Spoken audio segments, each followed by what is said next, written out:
देखिए कल की क्लास में हम बात कर रहे थे एक थ्योरी की, that is valence bond theory. ठीक है।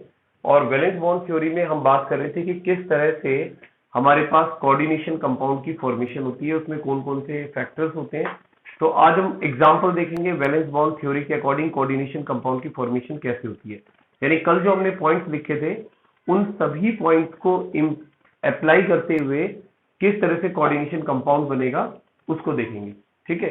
तो चलिए स्टार्ट करते हैं अपन सबसे पहले एक सिंपल से कंपाउंड से, दैट इज टेट्रासाइक्लोनिक्लेट। एक अपने पास आयन है दैट इज NiCN4 एंड 2-। ठीक है, 2-। तो ये हमारे पास हो गया टेट्रासाइक्लोनिक्लेट। ठीक है। अब इसकी फॉर्मेशन देखनी है अपन को कि इस कंपाउंड की फॉर्मेशन कैसे होती है। तो अब इसकी फॉर्मेशन के लिए देखो, सबसे पहला काम हमें क्या करना है, जब भी अपन ये बता रहे हैं कि कोई भी कंपाउंड कैसे फॉर्म होता है, तो सबसे पहला काम आपको करना होता है कि इसमें जो पॉजिटिव आयन है, ठीक है, या जो मेटल है, उसको आप अलग से लिख लें। ठीक है। तो यहां पर आपके पास में है निकल, Ni। और निकल जो है इसका इलेक्ट्रॉनिक कॉन्फ़िगरेशन और एटॉमिक नंबर आपको आना चाहिए। तो निकल का एटॉमिक नंबर कितना होता है आपको ध्यान होगा, आपने इलेक्ट्रॉनिक कॉन्फ़िगरेशन कल पढ़ा था हमने, 28। ओके। तो निकल आता है हमारे पास 28 पर। ठीक है। तो अब अगर ये 28 पर है तो इलेक्ट्रॉनिक कॉन्फ़िगरेशन हुआ आर्गन के बाद यहां पर 3d8 और 4s2 4p0 और 4d0 आगे, मतलब 00 का मतलब आगे वहां इलेक्ट्रॉन है ही नहीं। ठीक है, वो मैंने 00 इलेक्ट्रॉनिक कॉन्फ़िगरेशन लिख दिया। अब यहां देखिए एक चीज और देखनी है हमें कि यहां पर निकल जो है इसका ऑक्सीडेशन स्टेट कितना है। तो जरा निकल का चार्ज बता सकते हैं बेटा, इस पर कितना आ रहा है? निकल का चार्ज कितना होना चाहिए यहाँ पर? अगर साइनाइड जो है उसका -1 होता है और 4 साइनाइड लगे हुए हैं, ठीक है, और बाहर -2 है, इसको अगर आप x कंसीडर करेंगे तो आपको पता चलेगा कि इसके ऊपर जो चार्ज है वो +2 है। ठीक है, +2 चार्ज है। तो +2 है, इसका मतलब यहाँ निकल की ऑक्सीडेशन स्टेट इस तरह से है, ये Ni2+ की फॉर्म में है। ठीक है। अब Ni2+ का मतलब ये है भाई, दोनों में क्या डिफरेंस है, निकल और निकल 2+ में क्या डिफरेंस है? निकल 2+ में 2 इलेक्ट्रॉन कम है, बिल्कुल, और उसमें 2 इलेक्ट्रॉन ज्यादा है। तो यानी आपको 2 इलेक्ट्रॉन रिलीज कर लें। अब ये ध्यान रखिए बेटा, इलेक्ट्रॉन रिलीज कहां से करेंगे? इलेक्ट्रॉन रिलीज करेंगे आउटर मोस्ट शेल से। तो आउटर मोस्ट शेल में जहां इलेक्ट्रॉन है वो आपके पास 4s है, तो यहां से 2 इलेक्ट्रॉन रिलीज कर दें आप, तो आपके पास बन जाएगा Ar 3d8 और 4s0 4p0 और 4d0। ठीक है, ये अपन ने बना दिया। ये भी चाहे तो आपको अभी लिखने की जरूरत नहीं है, जरूरत पड़े तो आप चाहे तो बाद में लिख सकते हैं इसको, अगर ये यूज में आएंगे तो। ठीक है, बाकी अभी चाहे तो 4s तक भी लिख सकते हो आप। ठीक है। अच्छा, ये आपके पास इसकी ऑक्सीडेशन स्टेट आ गई। अब हमें ये देख लेना है कि इसका इलेक्ट्रॉनिक कॉन्फ़िगरेशन कैसा है ऑर्बिटल के अंदर। तो अगर मैं इसका ऑर्बिटल कॉन्फ़िगरेशन देखता हूं तो वो कुछ इस तरह से दिखाई देगा Ni2+ के लिए कि Ar तो चलो ठीक है 18 तक इलेक्ट्रॉन हो गए। अब D में कितने ऑर्बिटल होते हैं बेटा? D के अंदर ऑर्बिटल होते हैं आपके पास 5। ठीक है। तो इन 5 ऑर्बिटल को आप इस तरह से शो कर दें। ये 5 ऑर्बिटल बना दिए मैंने इसके। S में आपके पास में एक ही ऑर्बिटल होता है। ठीक है। अब इनके इलेक्ट्रॉन अरेंज करें आप, तो यहां पर आपके पास 8 इलेक्ट्रॉन को अरेंज करें। 1 2 3 4 5 6 7 8, ये आपने इलेक्ट्रॉन्स को अरेंज कर दिया है। अब इन इलेक्ट्रॉन्स को अरेंज करने के बाद आपको ये देखना है कि देखो S में एक भी इलेक्ट्रॉन नहीं है, आगे P और D भी खाली है वैसे तो। ठीक है। अब एक चीज देखो आप यहां पर कि निकल के साथ कितने लिगेंड जुड़े हुए हैं। तो ये आपके पास जो कंपाउंड है वो Ml4 टाइप का कंपाउंड है, और Ml4 में मैंने आपको जो बताया था हाइब्रिडाइजेशन, वो 2 तरह का ही हो सकता है। एक हो सकता है DsP2 और एक हो सकता है sp एक DsP2 हो सकता है और एक हो सकता है DsP2 हो गया ना, 1 2 3 4 है। ओके। और हाँ बिल्कुल, एक हो जाएगा आपके पास sp3। अच्छा, थर्ड वाला स्टेप दोबारा सुन लो बेटा, कोई दिक्कत नहीं। थर्ड स्टेप में हमने क्या किया है, ये इसको तो एज इट इज लिखा है अपन ने, और इसके बाद जो 3d8 है ना, 3d8 का मतलब है यहाँ पर कि आपके पास में कितने इलेक्ट्रॉन्स हैं, 8 इलेक्ट्रॉन्स है। तो ध्यान रखना डी में 8 इलेक्ट्रॉन फिल करने हैं, तो पहले तो आपको ये पता होना चाहिए कि डी में ऑर्बिटल कितने होते हैं। तो जो डी है आपके पास उसमें टोटल मिला के 5 ऑर्बिटल होते हैं। अब इन 5 ऑर्बिटल में इलेक्ट्रॉन कैसे भरेंगे, 8 इलेक्ट्रॉन में पहले एक एक इलेक्ट्रॉन सब में सिंगल सिंगल ऑक्यूपाइड होंगे, और उसके बाद जो नेक्स्ट इलेक्ट्रॉन आएगा 6, वो पेयरिंग करना स्टार्ट करेगा। तो 1 2 3 4 5, फिर 6 से पेयर स्टार्ट करो, 6 7 8 इलेक्ट्रॉन यहाँ पर खत्म हो गए। ठीक है, तो यहाँ इसमें भर दिया, फिर एस खाली है बिल्कुल, एस के आगे 0 लिखा हुआ है, इसका मतलब कोई इलेक्ट्रॉन नहीं है। ये अभी अपन यूज में नहीं ले रहे हैं, चाहे तो इसको बाद में देखेंगे अपन। ठीक है, और अगर ड्रॉ करना चाहें तो ड्रॉ कर भी सकते हैं। खैर, तो अब यहाँ पर एक चीज ध्यान रखनी है कि आपके पास इसमें हाइब्रिडाइजेशन कौन सा होगा। ठीक है, that is very very important कि ये इस बात पर डिपेंड करेगा कि जो ये लिगेंड है ना बेटा, ये लिगेंड कौन सा है। तो यहां ध्यान रखें कि जो Cn है ना, यहाँ पर as Cn negative is a strong ligand, ध्यान रखना स्ट्रॉन्ग लिगेंड। अभी मैं आपको एक टेबल लिखवा दूंगा जहां पर आपको स्ट्रॉन्ग और वीक लिगेंड लिखे हुए होंगे। तो अभी आप ये ध्यान रखें कि Cn एक स्ट्रॉन्ग लिगेंड है, और जो स्ट्रॉन्ग लिगेंड होता है वो क्या करता है कि जगह खाली करवाता है डी में से। ठीक है, और इलेक्ट्रॉन की पेयरिंग होगी। तो इसलिए ध्यान रखना ये कि अपने इलेक्ट्रॉन कहाँ देगा, डी में देगा, लेकिन पहले डी को खाली कराएगा। तो as Cn is a strong ligand, so there will be pairing of electron in d orbital. D orbital के अंदर इलेक्ट्रॉन की पेयरिंग होगी। तो ये जो एक इलेक्ट्रॉन है ना, ये इधर आ जाएगा। ठीक है, इसमें ये कब होगा, ध्यान रखना ये केवल तभी होगा जब स्ट्रॉन्ग लिगेंड होगा और आपके पास अनपेयर्ड इलेक्ट्रॉन होंगे। तो जो अनपेयर्ड इलेक्ट्रॉन है वो पेयरिंग कर लेंगे ताकि डी जो ऑर्बिटल है वो खाली मिल सके, चाहे एक ही खाली मिले लेकिन खाली मिल जाए। तो जब यह इलेक्ट्रॉन की पेयरिंग होगी तो आप देखो आपके पास Ni2+ का इलेक्ट्रॉनिक कॉन्फ़िगरेशन कैसे है। ऑर्गन 18 इलेक्ट्रॉन है, उसके बाद फिर डी ऑर्बिटल है। डी ऑर्बिटल के अंदर आपके पास इस तरह से 1 2 3 4 5 6 7 8, और एक खाली हो गया है, एक एस खाली है, और एस के बाद देखो क्या पी भी है, डी भी है। तो मुझे जो चाहिए मैं तो वही काम में लूंगा। तो जैसे हमने कहा कि यहाँ पर कौन सा आपको लग रहा है कि हाइब्रिडाइजेशन होना चाहिए, तो आप देखिए हाइब्रिडाइजेशन एक तो D2sp3 है, एक sp3d2 है, sp3 है। तो यहाँ पर D2sp2 में आप देख रहे हो पहले डी आ रहा है, तो एक डी अपने पास खाली है, तो इसका मतलब ये वाला इलेक्ट्रॉनिक कॉन्फ़िगरेशन हो सकता है। तो डी खाली है, फिर एक एस आएगा और 2 पी आएंगे। तो ये जो आगे वाला पी है ना, जो पी खाली है, इसको भी मैं यहाँ बना सकता हूँ। ठीक है, पी में कितने ऑर्बिटल होते हैं बेटा, 3 ऑर्बिटल होते हैं। तो मैंने पी भी ड्रॉ कर दिया है जिसके अंदर 3 ऑर्बिटल है। ठीक है, अब ये हाइब्रिडाइजेशन कैसे करेगा, देखो इन 3 में हाइब्रिडाइजेशन होगा, इन 3 में हाइब्रिडाइजेशन होगा, जिसमें एक एस एक डी है, एक एस है और 2 पी ऑर्बिटल्स हैं। ठीक है, और हाइब्रिडाइजेशन का नाम क्या होगा, DsP2 हाइब्रिडाइजेशन। ठीक है, और DsP2 हाइब्रिडाइजेशन से जो नए ऑर्बिटल बनेंगे वो सारे के सारे अपन इसके साथ कनेक्ट करके शो करेंगे। तो अब मैं देखो यहां तक तो मैंने निकल का इलेक्ट्रॉनिक कॉन्फ़िगरेशन लिखा है। अब मैं क्या करूंगा, मैं ये पूरा कंपाउंड बनाने की कोशिश करूंगा जिसमें निकल के साथ साइनाइड भी है। तो यहां पर अब मैं इलेक्ट्रॉनिक कॉन्फ़िगरेशन लिख रहा हूं पूरे कंपाउंड का, CN4 और बाहर चार्ज है 2-। ठीक है, तो अब इसका इलेक्ट्रॉनिक कॉन्फ़िगरेशन क्या है, देखो ऑर्गन है, ऑर्गन तो चलो बनाओ तो कोई दिक्कत नहीं है। उसके बाद आप देखो 4 ऑर्बिटल तो ये हैं जहां पर आपको इलेक्ट्रॉन दिख रहे हैं 8। ठीक है, और उसके बाद 1 2 3 4, ये 4 ऑर्बिटल में आगे बना रहा हूं जो हाइब्रिडाइजेशन के बाद बने। तो इनमें तो 4 इलेक्ट्रॉन हैं जो ऑलरेडी अपन को यहाँ दिख रहे हैं। ठीक है, और ये जो 4 ऑर्बिटल हैं 1 2 3 और 4। ठीक है, और ये चारों ऑर्बिटल के नाम क्या है, इन चारों के नाम है DsP2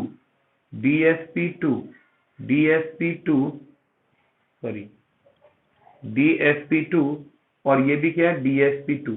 अब इन DsP2 जो खाली ऑर्बिटल, जो हाइब्रिडाइज्ड ऑर्बिटल है, इनमें इलेक्ट्रॉन कौन देने का काम करेगा, इनमें इलेक्ट्रॉन देने का काम करेगा बिल्कुल लिगेंड, और लिगेंड एक एक इलेक्ट्रॉन पेयर इनको दे देगा। और लिगेंड कौन है यहाँ पर, Cn। तो इस तरह से Cn इनको एक एक इलेक्ट्रॉन पेयर दे देगा। और जब Cn एक एक इलेक्ट्रॉन पेयर इनको दे देगा तो यहां पर इस Cn के साथ कौन सा बॉन्ड बन गया, इसमें कोऑर्डिनेट बॉन्ड बन गया, ठीक है ना। तो यहां पर कोऑर्डिनेट बॉन्ड बन गया, यानी कि जो मेटल के निकल के जो d ऑर्बिटल थे उनके d ऑर्बिटल में साइनाइड ने अपने इलेक्ट्रॉन पेयर को दे दिया है और इनके साथ बॉन्डिंग कर ली है। अब बात आती है कि इसका शेप कैसा होना चाहिए, इसकी ज्योमेट्री कैसी होनी चाहिए, ठीक है। तो अब कुछ चीजें अपन इसके बेस पर बताएंगे। देखिए, तो यहां पर अगर हम इसको देखते हैं तो अभी जो अपन ने बताया, क्योंकि DsP2 हाइब्रिडाइजेशन है, तो DsP2 हाइब्रिडाइजेशन का शेप जो अपन ने पॉलीहेड्रॉन लिखवाए थे उसमें हमने लिखवाया था स्क्वायर प्लेनर होता है। तो यहां पर अगर अपन इसकी ज्योमेट्री देखें, ठीक है, ज्योमेट्री या शेप भी आप कह सकते हैं इसका कैसा होता है, तो इसका शेप या ज्योमेट्री होगा, the shape and geometry of the compound will be square planar, ठीक है, स्क्वायर प्लेनर इसका शेप हो जाएगा। तो स्क्वायर प्लेनर आपको बना करके शो करना पड़ेगा कि यहां पर निकल बनाए और बीच में सेंटर में एक साइनाइड को यहां बनाए, एक साइनाइड को यहां बनाए, एक साइनाइड को यहां और एक साइनाइड को यहां, और एरो आप निकल की तरफ शो कर दें लाइक दिस, इस तरह से। तो ये जो स्ट्रक्चर हमने बनाया है ये हमारे पास में इस कंपाउंड का स्ट्रक्चर है, लेकिन अभी इसमें देखो 2- चार्ज भी है बाहर की तरफ, ठीक है ना। तो ये 2- चार्ज आपको इसको ब्रैकेट में बंद करके और इस तरह से बाहर की तरफ 2- शो करना पड़ेगा, ठीक है। तो ये इसका शेप हो गया, ये ज्योमेट्री होगी। तीसरी बात जो हम बताते हैं इसमें, वो बताते हैं हम इसकी मैग्नेटिक प्रॉपर्टी, मैग्नेटिक प्रॉपर्टी। अब मैग्नेटिक प्रॉपर्टी आप कैसे बताएंगे ये चीज समझना। आप देखो, मैग्नेटिक प्रॉपर्टी बताने के लिए आपको क्या करना है कि ये इसका जो इलेक्ट्रॉनिक कॉन्फ़िगरेशन है कंपाउंड का, इसे देखना है।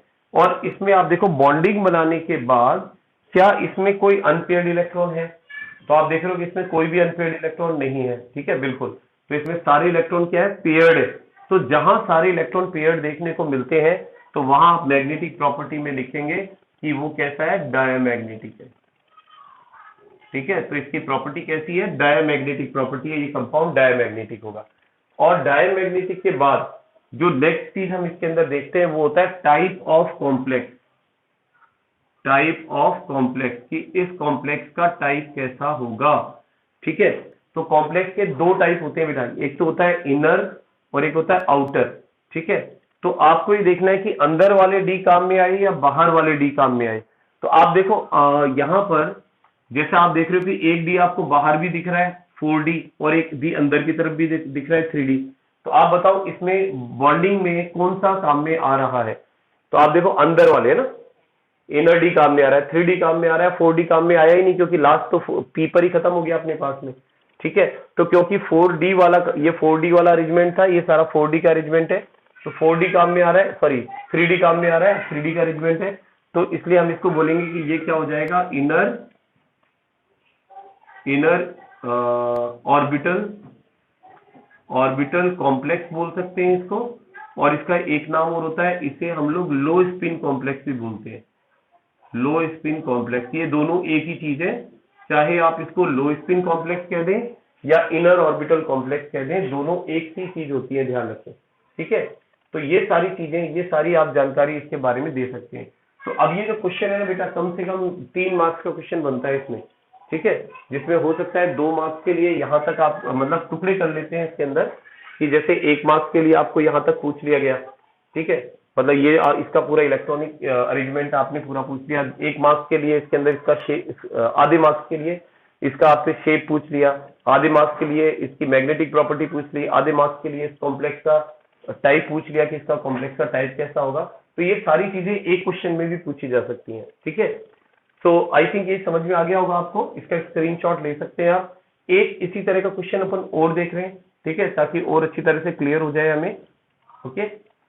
तो लीजेंड क्या होता है बेटा, वीक होता है, बिल्कुल। अगर वीक लीजेंड होता तो जैसे यहाँ पर जो पेयरिंग हो रही है ना, वो पेयरिंग नहीं होगी, फिर वो बाहर वाले ही ऑर्बिटल काम में लेगा और अनपेयर्ड अंदर ही रह जाएंगे, ठीक है। वो अभी अपन वीक वाला एक एग्जांपल ले लेते हैं, ठीक है, अगर लीजेंड वीक होगा तो क्या होगा। चलिए, तो इसको मैं रफ करने जा रहा हूं, तो हम यहाँ ऊपर के कुछ पॉइंट्स रफ कर देते हैं। ओके, और अब हम एग्जांपल ले लेते हैं यहाँ पर। सबसे पहले निकल टेट्राक्लोरोनिकलेट, ठीक है, NiCl4, और यहाँ इसका चार्ज लगा देते हैं अपन, दैट इज -2, ठीक है। अब तरीका वही है इसको भी बनाने का। अगर इसका स्ट्रक्चर हमें बनाना है तो सबसे पहला काम निकल का इलेक्ट्रॉनिक कॉन्फ़िगरेशन, ठीक है। तो निकल 28 पर आता है जैसा भी अपन ने देखा था। तो इसको वापस वैसे लिखें कि ऑर्गन के बाद हमारे पास 3d8 आएगा, ठीक है, 4s2 आएगा, और आगे 4p0 है, और 4d भी 0 है, मतलब आगे इलेक्ट्रॉन है ही नहीं, इलेक्ट्रॉन तो s पर ही खत्म हो गए इसके पास।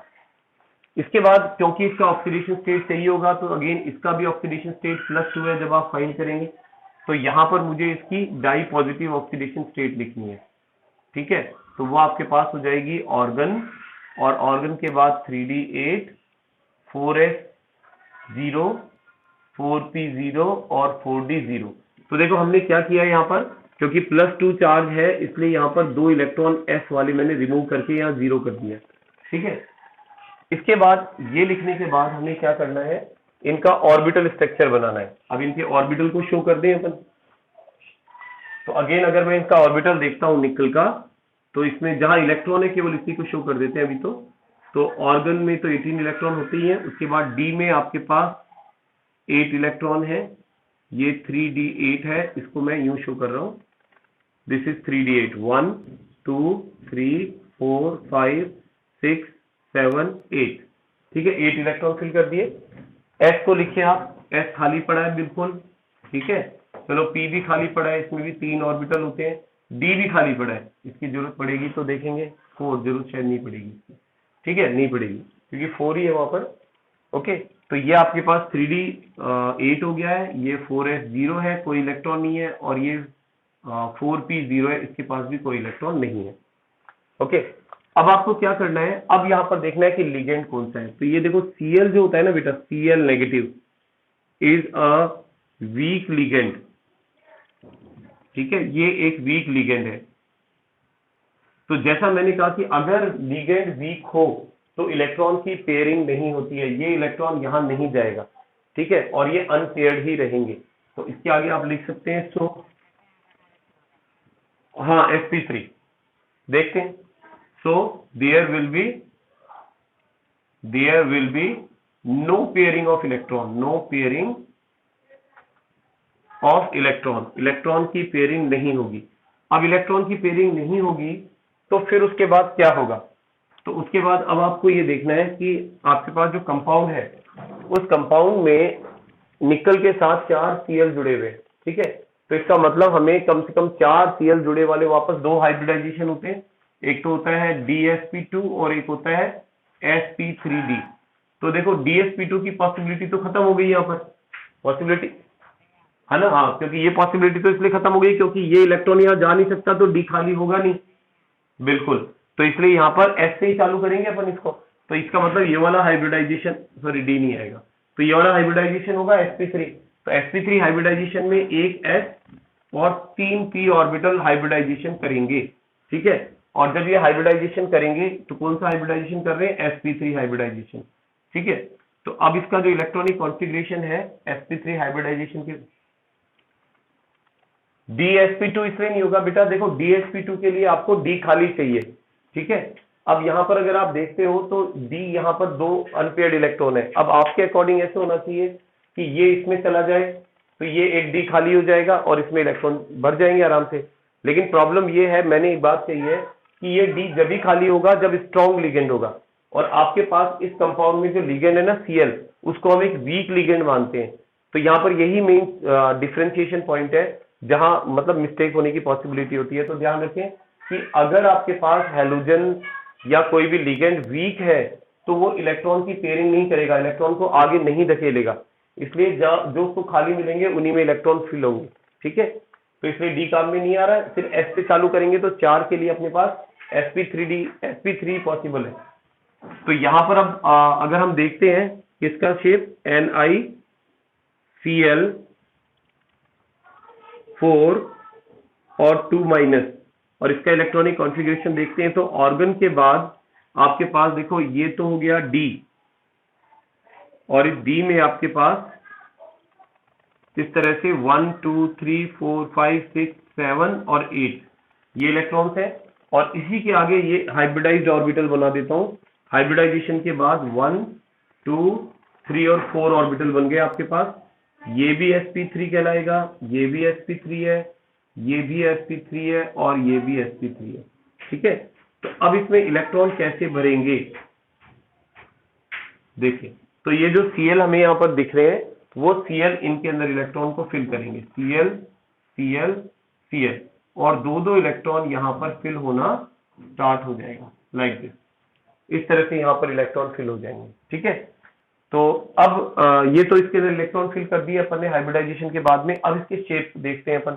तो अब अगर इसके शेप को देखें अपन, शेप, तो शेप कैसा होना चाहिए, तो हम पढ़ चुके हैं बेटा कि जो sp3 हाइब्रिडाइजेशन होता है तो शेप कैसा होता है, टेट्राहेड्रल। तो टेट्राहेड्रल में आपके पास निकल बिल्कुल सेंटर में होगा, एक Cl ऊपर आएगा, एक Cl यहाँ आएगा, एक यहाँ आएगा, एक Cl यहाँ आएगा। तो ये जो शेप है ना ये टेट्राहेड्रल शेप है, और इसका जो चार्ज है 2-, ये चार्ज आप यहाँ लगा दोगे बाहर की तरफ, तो ये इसका शेप हो गया टेट्राहेड्रल शेप। ठीक है, उसके बाद आपसे पूछा जाए मैग्नेटिक प्रॉपर्टी बताओ, मैग्नेटिक प्रॉपर्टी, तो हम मैग्नेटिक प्रॉपर्टी भी बता सकते हैं। तो मैग्नेटिक प्रॉपर्टी में अब देखो आपको अनपेयर्ड इलेक्ट्रॉन दिख रहे हैं क्या इसमें, बॉन्डिंग के बाद दो अनपेयर्ड इलेक्ट्रॉन है, इसका मतलब इसका नेचर कैसा हुआ, पैरामैग्नेटिक हो गया ये कंपाउंड। ठीक है, और इसके अलावा एक इसका टाइप ऑफ कॉम्प्लेक्स पूछा जाए, टाइप ऑफ कॉम्प्लेक्स, तो टाइप ऑफ कॉम्प्लेक्स ध्यान रखना बेटा उसी में बताते हैं जिसमें डी का इन्वॉल्वमेंट होता है। तो यहाँ पर डी का कोई इन्वॉल्वमेंट नहीं है, आप देख रहे हैं इसमें sp3 है केवल, डी तो काम में ही नहीं आया, इसलिए यहाँ पर अपन टाइप ऑफ कॉम्प्लेक्स जो है वो नहीं बताएंगे या नहीं पूछा जाएगा। क्योंकि टाइप ऑफ कॉम्प्लेक्स किसके बेस पर डिसाइड किया जाता है कि आपके पास डी अंदर वाला काम में आ रहा है या डी बाहर वाला काम में आ रहा है। ठीक है, अगर अंदर वाला काम में आ रहा है जब तो इनर कॉम्प्लेक्स बोला जाता है उसको, और अगर बाहर वाला आ रहा है तो आउटर कॉम्प्लेक्स आ जाता है। ठीक है, तो इस तरह से ये चीजें इसके अंदर पूछी जाएंगी और अपन बता सकते हैं।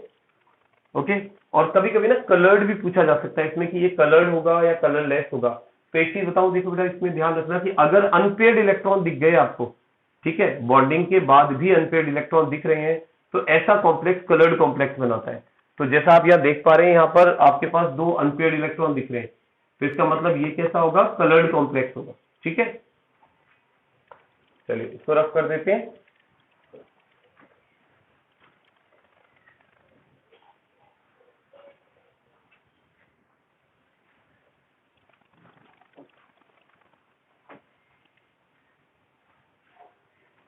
ओके, अब आगे चलते हैं। हाँ बोलिए बेटा।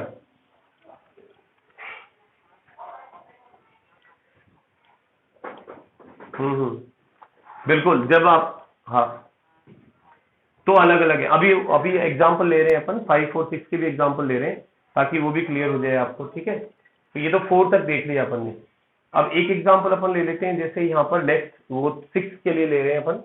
जैसे नेक्स्ट है CONH3 होल 6, और इस पर चार्ज आ जाएगा आपके पास में 3+।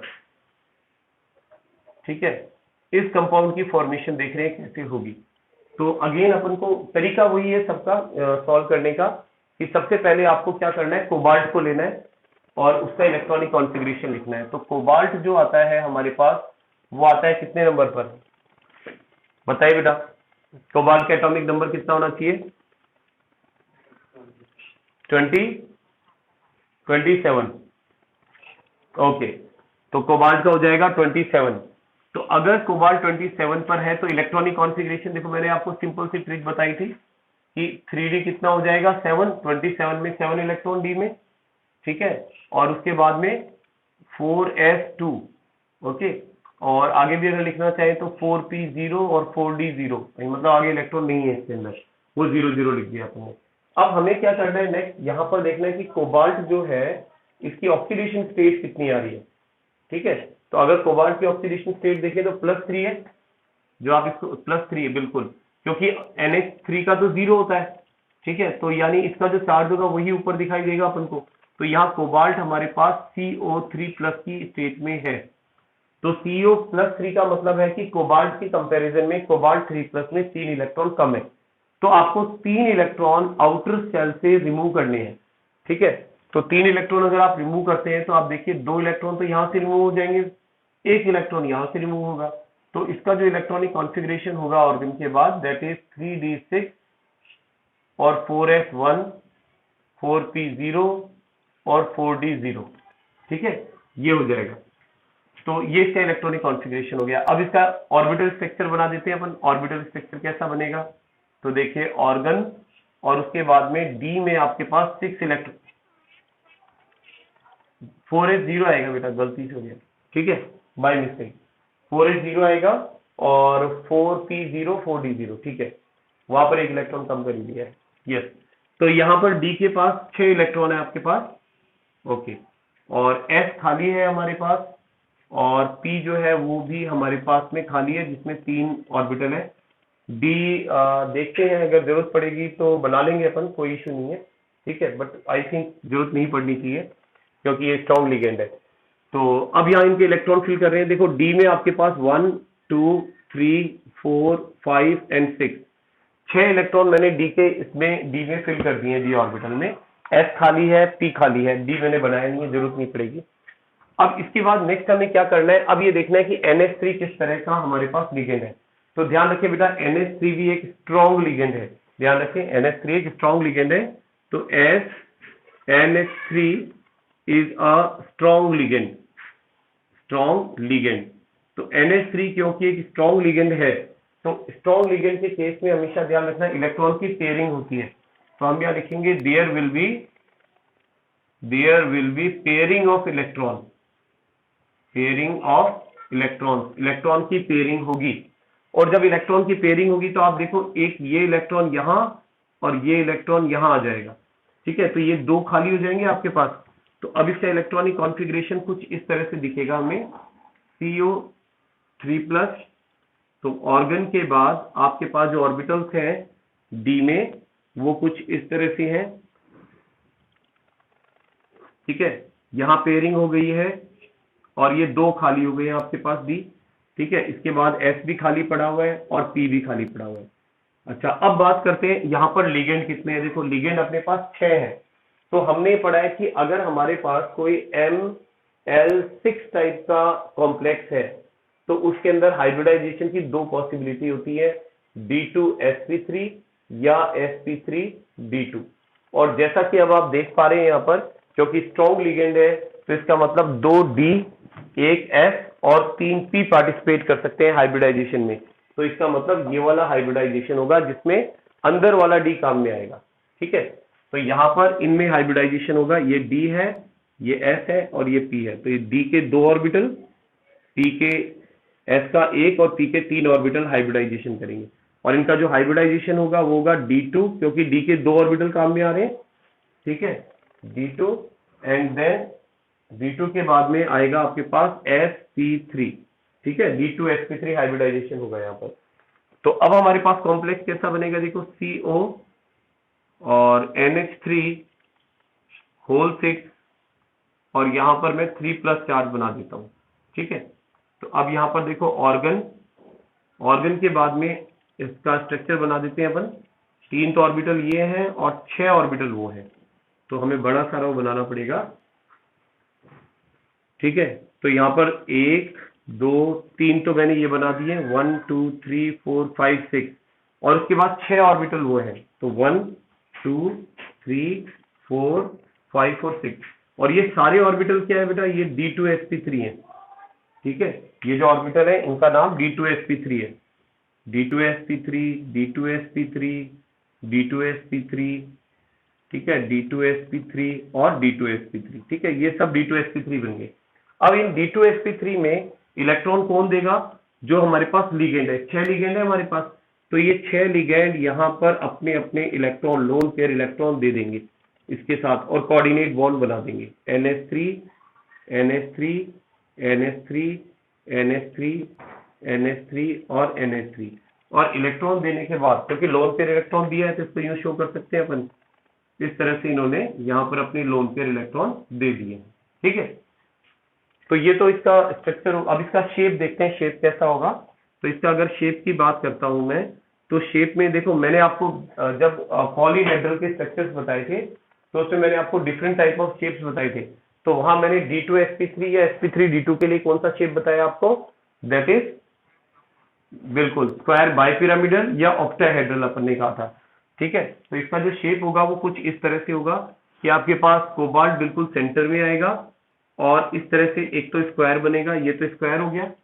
ठीक है, स्क्वायर के दोनों तरफ आपके पास NH3 है, NH3, NH3, NH3 और NH3, और बाई पिरामिडल का मतलब एक पिरामिड, एक NH3 ऊपर, पिरामिड जो ऊपर बना रहा है, और एक NH3 नीचे, जो नीचे पिरामिड बना रहा है।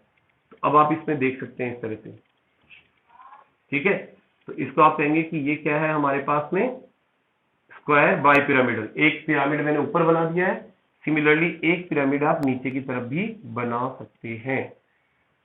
ठीक है ना, इस तरह से, तो ये स्क्वायर बाई पिरामिडल बन जाएगा। तो इसका शेप लिखना जरूर है, it is square bi pyramidal, pyramidal. ठीक है, स्क्वायर बाई पिरामिडल इसका शेप बन गया। अब दूसरी जो चीज हमें चाहिए, क्या बेटा, एंगल, नहीं वैसे तो जरूरत नहीं है, हाँ वैसे तो जरूरत नहीं है, फिर भी अगर आप शो करना चाहिए तो फिर ज्यादा हौच पौच हो जाएगा। बाकी आप लिखना चाहें तो अलग से यहाँ पर लिख सकते हैं। इसके अंदर दो तरह के एंगल बन रहे हैं। ठीक है, दो क्या, एक ही तरह का बन रहा है, 90 डिग्री के एंगल बन रहे हैं सारे। स्क्वायर के अंदर भी 90 है, और जो परपेंडिकुलर पिरामिड है उसके ऊपर भी 90 डिग्री का एंगल है। ठीक है, तो ये तो शेप हो गया। अब बात करते हैं मैग्नेटिक प्रॉपर्टी की। मैग्नेटिक प्रॉपर्टी, तो मैग्नेटिक प्रॉपर्टी के केस में आप देखें कि क्या इसके पास में अनपेयर्ड इलेक्ट्रॉन बचे हैं, क्या इसमें नहीं है, है ना, अनपेयर्ड इलेक्ट्रॉन एक भी नहीं है इसके अंदर। इसमें देखने हैं, ध्यान रखना, अनपेयर्ड इलेक्ट्रॉन यहां से मत देख करके इसको पैरामैग्नेटिक लिख देना, लास्ट में देखना है अनपेयर्ड बच्चे हैं कि नहीं है। तो इससे, क्योंकि अनपेयर्ड इलेक्ट्रॉन नहीं है, no unpaired electron, unpaired electron, इसलिए आप कहेंगे कि ये डायामैग्नेटिक है, डायामैग्नेटिक है। ठीक है, डायामैग्नेटिक। ठीक है, डायामैग्नेटिक हो गया। और फिर आता है टाइप ऑफ कॉम्प्लेक्स, फिर आता है next type of complex, type of complex. तो टाइप ऑफ कॉम्प्लेक्स के अंदर मैंने जैसे कहा था कि दो पॉसिबिलिटी होती है, इनर और आउटर की।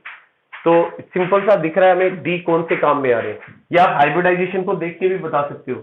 अगर मान लीजिए आपके पास में दो हाइब्रिडाइजेशन होते हैं, D2sp3 होता है और sp3d2 होता है।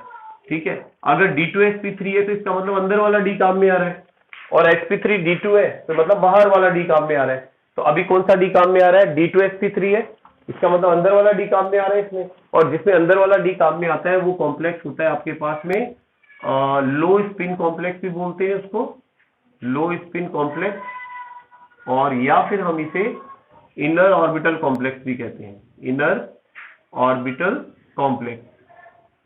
ठीक है, और वैसे अगर पूछा जाए कि क्या ये कलर्ड होगा कॉम्प्लेक्स, तो ये हम ये एडिशनल जानकारी भी दे सकते हैं कि ये कलरलेस होगा। कलरलेस इसलिए होगा क्योंकि यहां पर आपको एक भी अनपेयर्ड इलेक्ट्रॉन नहीं दिख रहा है इस स्ट्रक्चर के अंदर बॉन्डिंग के बाद में। क्योंकि जो ध्यान रखना, अनपेयर्ड इलेक्ट्रॉन होते हैं बेटा वही एक्साइट होते हैं, और एक्साइट होने के बाद वही इलेक्ट्रॉन जो है एक्साइट होकर के कलर प्रोवाइड कराते हैं। तो यहाँ पर क्योंकि अनपेयर्ड इलेक्ट्रॉन नहीं है इसलिए कलरलेस होगा। ठीक है, तो I think it is clear to you, समझ में आ गया होगा आपको ये। ठीक है, तो अभी तक अपन ने मतलब जो देखा है उसमें स्ट्रॉन्ग और वीक दोनों, खैर दोनों तरह के लिगेंड देख लिए हैं। एक एग्जांपल इसका वीक का भी देखेंगे अपन। ठीक है, तो I think just a minute, okay, अभी है अपने पास 4 मिनट, इसको रफ कर देते हैं एक बार।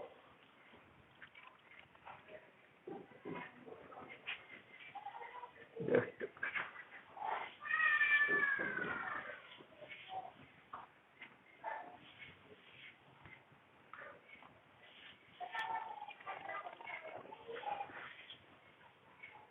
ओके, इसके, हाँ बोलो बेटा, क्या कह रहे हैं।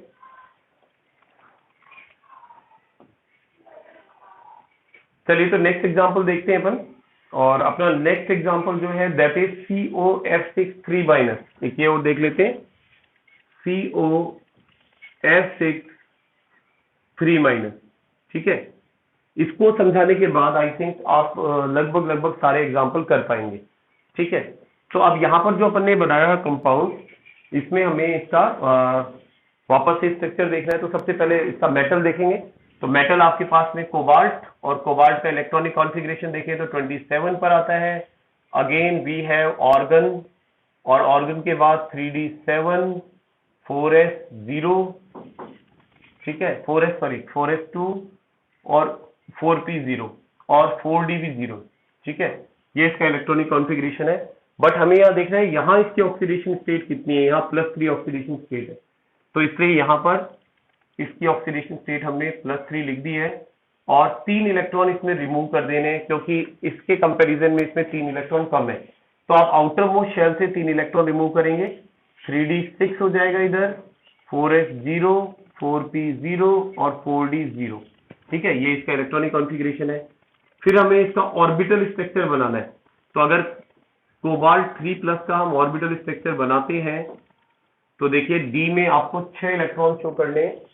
तो इस तरह से ये डी ऑर्बिटल अपन ने बना दिया, और डी के अंदर 6 इलेक्ट्रॉन अपन शो कर देंगे। ठीक है, 1 2 3 4 5 6, और इसके बाद एस जो है, इस एस में भी आपके पास 0 इलेक्ट्रॉन एक भी नहीं है। पी जो है वो भी खाली पड़ा हुआ है, और डी जो है वो भी खाली पड़ा हुआ है। ठीक है, तो ये डी है, ये एस है, मतलब actually it is 3d, it is 4s, it is 4p और इट इज 4d। ठीक है, ये आपके पास ऑर्बिटल्स हैं। तो जैसा कि अब यहाँ पर इसकी बात आ गई, तो ध्यान रखना बेटा, हेलोजेंस जो होते हैं ना, halogens they are always weak ligand. जैसे इससे पहले अपन ने क्लोरीन देखा था, क्लोराइड वीक लिगेंड था, फ्लोराइड वीक लिगेंड है, ब्रोमाइड आयोडाइड ये सब वीक लिगेंड होते हैं। ठीक है, और NH3CN ये स्ट्रॉन्ग लिगेंड्स होते हैं। तो क्योंकि ये वीक लिगेंड है तो इसमें इतनी पावर नहीं है कि ये इसको खाली करा सके। ठीक है, डी को, तो ये क्या करेगा, बाहर से काम चलाएगा, बाहर वाले डी में ही अपने इलेक्ट्रॉन दे देगा, अंदर तक नहीं आ पाएगा। ठीक है, तो यहां आप इसको इस तरह से कर सकते हैं कि as F minus is a weak ligand. तो क्योंकि ये वीक लिगेंड है इसलिए पेयरिंग नहीं होगी इलेक्ट्रॉन्स की। So there will be no pairing of electron, electron की पेयरिंग नहीं होगी। अब क्योंकि इलेक्ट्रॉन की पेयरिंग नहीं होगी तो इसका मतलब यह है कि इलेक्ट्रॉन इसको बाहर वाले ऑर्बिटल में ही देने पड़ेंगे। ठीक है, लेकिन इसके बारे में आगे हम जो इलेक्ट्रॉन भरने वाला काम है वो करेंगे ब्रेक के बाद। तो अभी टाइम ओवर हो गया है, मैं एक बार वापस, ओके चलिए आगे चलते हैं। तो अब देखिए, इसमें हम बात कर रहे थे कि हमारे पास जो ये फ्लोराइड था या फ्लोरिडो जो था, ये एक वीक लिगेंड था। अब वीक लिगेंड होने की वजह से अब इसमें इतनी पावर नहीं है कि इन इलेक्ट्रॉन्स को यहां पर फिल कर सके या इनकी पेयरिंग कर सके। तो जो ये फ्लोराइड है ये अपने इलेक्ट्रॉन इनमें तो दे नहीं पाएगा, तो इसको इलेक्ट्रॉन देने के लिए ये रास्ता चुनना पड़ेगा, इन बाहर वालों में अपने इलेक्ट्रॉन देगा। और डेफिनेटली जब बाहर वालों में इलेक्ट्रॉन देगा तो आप देख के बता सकते हैं कि हाइब्रिडाइजेशन कौन सा होना चाहिए। तो यहां जो हाइब्रिडाइजेशन है, क्योंकि बिल्कुल sp3d2, ठीक है ना, टोटल 6 ऑर्बिटल चाहिए हमें, क्योंकि 6 लिगेंड है आपके पास, 6 फ्लोराइड है। तो यहां पर इसमें हाइब्रिडाइजेशन होगा, दैट इज sp3d2। ठीक है, और आप इसका स्ट्रक्चर अब यूं लिखेंगे COF6 3 माइनस। ठीक है, और उसके बाद अब ऑर्गन है यहाँ पर, और ऑर्गन के बाद आपके पास D6 तो 5 तो D हो गए। ठीक है, और 5D के बाद 6 ये हो गए आपके पास, तो कम से कम इतना तो चाहिए अपन को। ओके, और इसमें अब 1 2 3 4 5 ये यहां तक तो डी वाले फिल कर देते हैं अपन, 1 2 3 4 5 6, और इसके बाद फिर ये हाइब्रिडाइज्ड ऑर्बिटल बना देते हैं हम लोग। 6 हाइब्रिडाइज्ड ऑर्बिटल है हमारे पास, और सारे हाइब्रिडाइज्ड ऑर्बिटल है sp3d2। ठीक है, ऐसे बना देते हैं, ज्यादा सही रहेगा। ये सारे के सारे जो है दे आर sp3d2। ठीक है, सारे sp3d2 है, और अब इनमें इलेक्ट्रॉन कौन देगा, फ्लोराइड। ठीक है, तो ये इनमें अपने इलेक्ट्रॉन को फिल कर देगा, और इलेक्ट्रॉन को फिल करने के बाद यहाँ इस तरह से एक एक लोन पेयर शो कर देंगे आप, ठीक है, और यहाँ F बना देंगे। तो इसने अपने इलेक्ट्रॉन्स इसको दे दिए हैं। अब अगर इसके शेप की बात करते हैं हम, अगर इसके शेप की बात करते हैं तो इसका जो शेप होगा इट विल बी अगेन कैसा होना चाहिए, ऑक्टाहेड्रल या स्क्वायर, स्क्वायर बाई पिरामिडल, ठीक है, स्क्वायर बाई पिरामिडल शेप होगा इसका। और अगर मैग्नेटिक प्रॉपर्टी की बात करते हैं, मैग्नेटिक प्रॉपर्टी की अगर हम बात करते हैं तो मैग्नेटिक प्रॉपर्टी में, क्योंकि इसमें देखो अनपेयर्ड इलेक्ट्रॉन खूब दिख रहे हैं आपको, बिल्कुल पैरामैग्नेटिक हो जाएगा ये। और साथ ही अगर टाइप ऑफ कॉम्प्लेक्स की बात करते हैं, बिल्कुल टाइप ऑफ कॉम्प्लेक्स में, क्योंकि बाहर वाले डी काम में आ रहे हैं, तो जब भी बाहर वाले डी काम में आए तो उसे आप हाई स्पिन कॉम्प्लेक्स बोलेंगे, हाई स्पिन कॉम्प्लेक्स बोलेंगे या आउटर ऑर्बिटल कॉम्प्लेक्स बोलेंगे, ठीक है। तो ये सारी चीजें अपन इसके बारे में इजीली बता सकते हैं। आई थिंक ये चीज समझ में आ गई होगी आपको बेटा, ठीक है। तो इन 4 एग्जाम्पल से लगभग अपने बुक वाले चारों एग्जाम्पल मैंने ले लिए हैं जो अपनी बुक्स में दिए हुए हैं, ठीक है। एक चीज और बताना चाहूंगा इसमें कि कभी कभी क्या होता है, आपको ना ऐसा पूछ लिया जाता है कि 2 कंपाउंड देकर के किसका मैग्नेटिक नेचर ज्यादा है, ठीक है, या मैग्नेटिक मूवमेंट किसका ज्यादा है। तो एक चीज और ध्यान रखिए, जो आपने मैग्नेटिक प्रॉपर्टी बताई है उसका मैग्नीट्यूड भी आप फाइंड कर सकते हैं। और मैग्नीट्यूड फाइंड करने के लिए आपके पास फॉर्मूला होता है mu equals to n+2 under root n+2, ठीक है। इस फॉर्मूले से आप ये भी बता सकते हैं कि उसका मैग्नेटिक प्रॉपर्टी कितनी है, मैग्नेटिक मूवमेंट कितना है। यहां पर ध्यान रखें n जो है ना बेटा, इसका मतलब है नंबर ऑफ अनपेयर्ड इलेक्ट्रॉन, की टोटल अनपेयर्ड इलेक्ट्रॉन कितने हैं, ठीक है। तो यहां अब जैसे इसका मुझे मैग्नेटिक मूवमेंट निकालना है तो 1 2 3 4 है, हाँ बिल्कुल, हाँ बिल्कुल, बट इट डिपेंड्स कि कितने मार्क्स का क्वेश्चन आया। अगर 1 मार्क्स का क्वेश्चन है तो डायरेक्ट ये फॉर्मूला लगाओ, इलेक्ट्रॉनिक कॉन्फ़िगरेशन से देखो और इसको निकाल के बता दो। अगर 2 मार्क्स का क्वेश्चन है तो फिर आपको थोड़ा इलेक्ट्रॉनिक कॉन्फ़िगरेशन लिख करके स्ट्रक्चर शो करके और फिर उसके बाद बनाना पड़ेगा। तो यहाँ पर जैसे आपके पास आ गया √4 ठीक है। तो यहाँ आ गया आपके पास इट इज √4 × 8 6 तो ये आ गया आपके पास, दैट इज 6 4 जा 24, और 24 का आप रूट ले लेंगे कितना आ रहा है, ठीक है। उतना बोर मैग्नेटॉन में आपके पास में इसका मैग्नेटिक प्रॉपर्टी आ जाएगी, ठीक है। फिर कंपेयर कर लेंगे किसकी मैग्नेटिक प्रॉपर्टी कम है और किसकी मैग्नेटिक प्रॉपर्टी ज्यादा है, ठीक है। अब जरा मैं बात कर रहा हूं बेटा इस टॉपिक से रिलेटेड बोर्ड में क्वेश्चन कैसे आया था, ठीक है। तो एक बार वो देख लेते हैं, एक क्वेश्चन ले लेते हैं अपन जो बोर्ड में आया हुआ क्वेश्चन है, एग्जाम में आया हुआ क्वेश्चन है। चलिए देखते हैं। और डेफिनेटली ना इस पर क्वेश्चन पूछा जाता है हर एक दो सालों में। मैंने मतलब इसका क्वेश्चन जो है वो बोर्ड के पेपर में देखे ही देखे, तो इसलिए इस टॉपिक को आप अच्छी तरह से ध्यान रखें, इसके क्वेश्चन पूछ लिए जाते हैं। एक सेकेंड, अभी आ जाता है अपने सामने। यस, देखिए ये क्वेश्चन आया था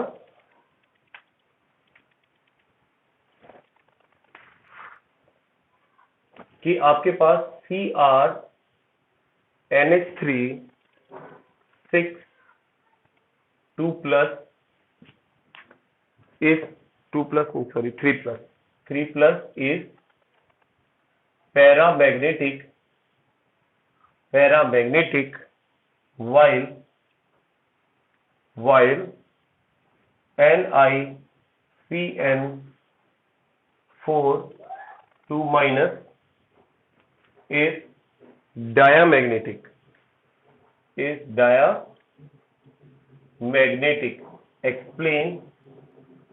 Explain why.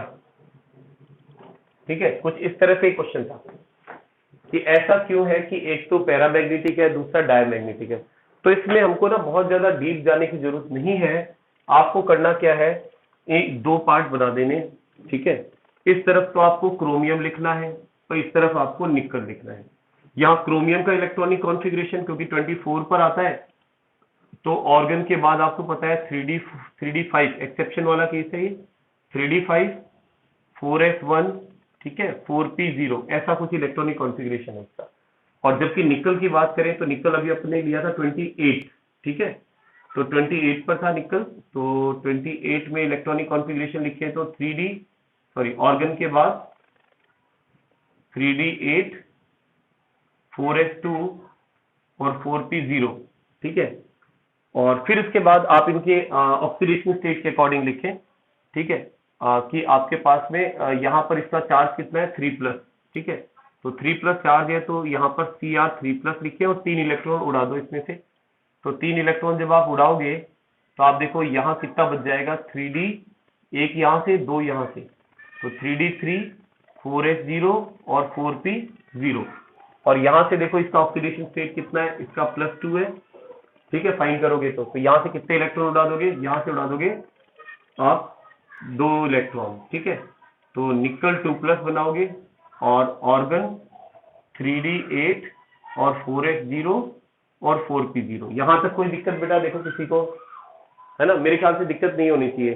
ओके, अपन ने केवल इलेक्ट्रॉनिक कॉन्फ़िगरेशन लिखा है जो हमने कल स्टडी किया था। अब नेक्स्ट हमें क्या करना है, इसके बाद में इनका हाइब्रिडाइजेशन चेक करना है। तो देखो ये जो आपके पास NH3 है ना बेटा, अपन ने ऑलरेडी बताया था ये एक स्ट्रॉन्ग लिगेंड है, ठीक है, स्ट्रॉन्ग लिगेंड जो है इलेक्ट्रॉन की पेयरिंग करता है, बट अगर जरूरत हो तो ध्यान रखना, क्योंकि यहाँ पर 6 के लिए जो बेटा ये जो आपके पास है ये ML6 टाइप का है, तो ML6 के अंदर आपके पास दो तरह के हाइब्रिडाइजेशन होते हैं, एक तो होता है sp3d2 और एक होता है d2sp3। तो यहाँ कौन सा सूट करेगा ये तो ऑर्बिटल बनाने के बाद पता चलेगा।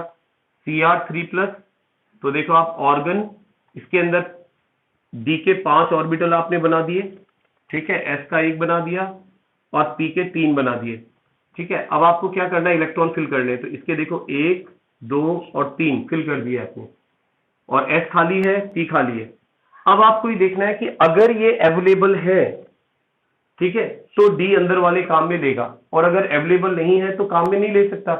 तो फिलहाल यहां पर क्या है कि जो NH3 है ये इसको आराम से 6 ऑर्बिटल मिल रहे हैं, कौन सा हाइब्रिडाइजेशन करने के लिए, d2sp3 हाइब्रिडाइजेशन करने के लिए, ठीक है।